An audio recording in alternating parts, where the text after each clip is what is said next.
I want to be very clear. Again, the mayor has not handcuffed us.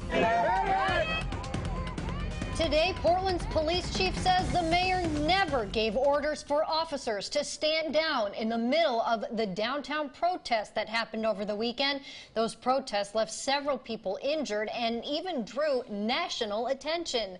This is KOIN 6 News at 4 o'clock. I'm Jennifer Hoff. And I'm Dan Tilkin. In a hastily called news conference, Chief Danielle Outlaw praised her officers and explained why she believes police are restricted in how they can react when the violence breaks out. Our Lisa Balick is live now in downtown Portland. I know you talked with the chief at that news conference, Lisa. Yes, and the chief was reacting to the perception that officers were hands-off in the middle of the violence downtown streets on Saturday.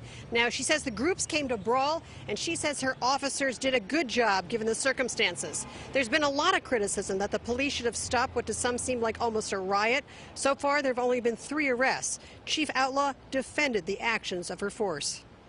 The officers have been called cowards, or there's a perception that they ran away from confrontation, and that couldn't be the furthest from the truth.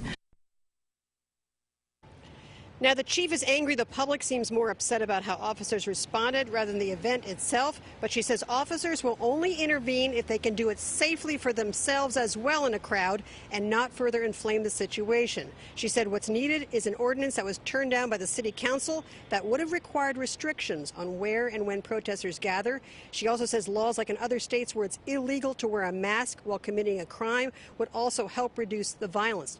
Now, as for that the controversial police tweet that some of the protesters were throwing milkshakes that had cement in them, she said that that information came from a lieutenant in the field who came in contact with one of these substances. She said she was putting the information out to keep the public safe, but so far we have not gotten any other independent confirmation as to those milkshakes. Live in downtown Portland, Lisa Balick, KOIN 6 News. Thanks.